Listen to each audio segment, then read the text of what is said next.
إن الحمد لله نحمده ونستعينه ونستغفره ونعوذ بالله من شرور أنفسنا ومن سيئات أعمالنا من يهده الله فلا مضل له ومن يضلل فلا هادي له أشهد أن لا إله إلا الله وأشهد أن محمدا عبده ورسوله الذي لا نبي بعده اللهم صل وسلم على نبينا ومولانا محمد وعلى آله وأصحابه أجمعين أما بعد فيا أيها الحاضرون اتقوا الله حق تقاته ولا تموتن إلا وأنتم مسلمون وقال الله تعالى في كتابه هو الذي أنزل السكينة في قلوب المؤمنين ليزدادوا إيمانا مع إيمانهم ولله جنود السماوات والأرض وكان الله عليما حكيما. Hadirin sidang Jumat yang dimuliakan oleh Allah Subhanahu wa taala. Dalam surat Al-Fatah ayat 4 yang tadi saya bacakan, dalam ayat tersebut termaktub sebuah kata as-sakinah. As-sakinah secara bahasa artinya adalah ketenangan. Berbicara masalah ketenangan, siapa di muka bumi ini manusia yang tidak ingin mendapatkan sebuah ketenangan? Tapi tidak sedikit ketika manusia ingin mendapatkan ketenangan, kadang-kadang juga salah kaprah dalam memaknainya dan juga kadang-kadang salah dalam memperolehnya. Kalau kita perhatikan ayat ini, Allah Subhanahu wa taala berfirman, "Huwallazi anzalas sakinah." Kalimat ini menyatakan bahwa ternyata ketenangan itu yang pertama adalah sumbernya datangnya dari Allah. Jadi yang memberikan ketenangan itu bukan manusia, bukan tanaman, bukan hewan, bukan penguasa, bukan anak, bukan istri, bukan keluarga, tetapi yang memberikan ketenangan kepada manusia itu adalah Allah Ta'ala. Jadi kalau manusia ingin mendapatkan ketenangan hidup, minta kepada yang memberikan ketenangan. Siapa? Allah Subhanahu wa Ta'ala. Yang kedua, ayat ini mengatakan di mana Allah memberikan ketenangan kepada manusia. Fi qulub. Qulub itu jamak dari kata qalbun. Qalbun artinya hati. Jadi Allah tempatkan ketenangan dalam manusia ini di hatinya, bukan di harta, bukan di jabatan, bukan di pekerjaan, bukan di rumah yang bagus. Karena bisa jadi orang mungkin secara sementara dapat harta yang banyak, ia tenang, tapi tidak abadi. Tapi ketenangan yang hakiki di mana posisinya? Di dalam hati. Bisa jadi orang banyak uangnya, banyak hartanya, jabatannya tinggi, bisa jadi dia tidak bisa mendapatkan ketenangan. Yang ketiga, hati yang bagaimana Allah akan tempatkan di dalam hatinya itu sebuah ketenangan. Karena nggak sembarang hati. Kalau Imam Al-Ghazali mengklasifikasikan hati itu jadi 3. Ada hati yang sehat, ada hati yang sakit, ada hati yang mati.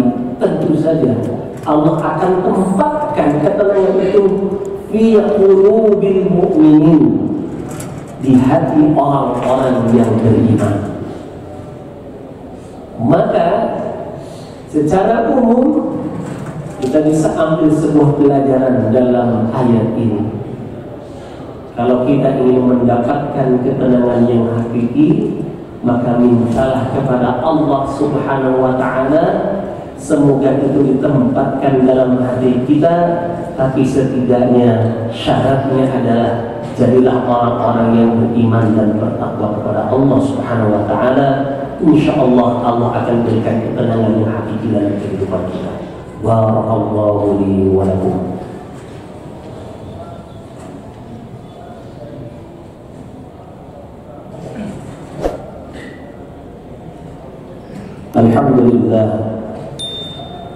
Alhamdulillahilladzi arsala rasulahu bil huda wa dinil haqq liyudhhirahu 'ala ad-din kullih wa kafaa billahi shahidan.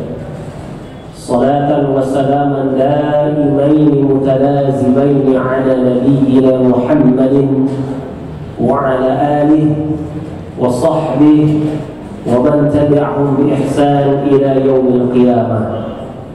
Amma ba'd, usikum wa iyaya nafsi bitaqwallah faqad faza al-muttaqun. Hadirin sidang Jumat yang dimuliakan oleh Allah Subhanahu wa taala. Allah taala berfirman dalam surah Al-Anfal ayat 2, innamal mu'minuna alladzina idza dzukirallah wajilat qulubuhum wa idza tuliyat 'alaihim ayatu zadatuhum iman.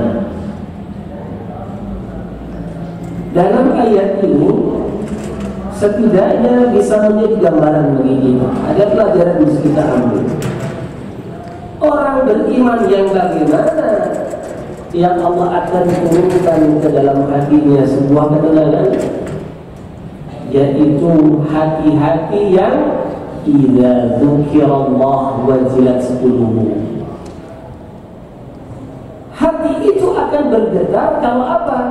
Hatinya ingat kepada Allah Subhanahu wa taala.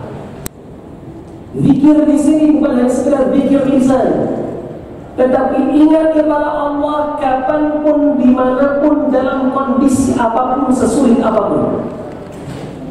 Entah waktu senang ingat kepada Allah.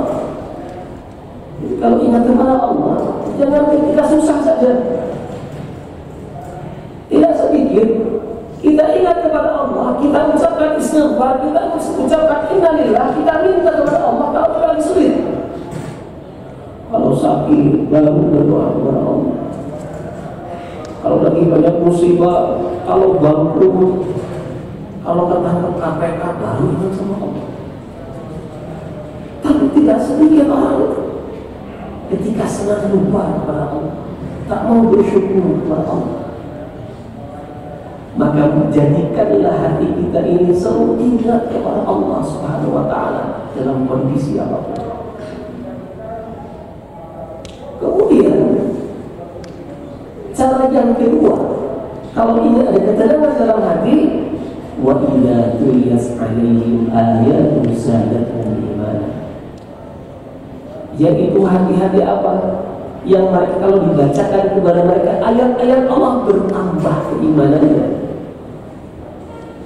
Nah, kalau kita sering perhatikan dalam acara-acara entah itu apapun, seminar pernikahan, selalu diawali dengan membaca Al-Quran. Tapi mohon maaf, kadang-kadang hanya sekedar formalitas. Yang baca Quran dibaca Quran, yang dengar ya ngobrol-ngobrol.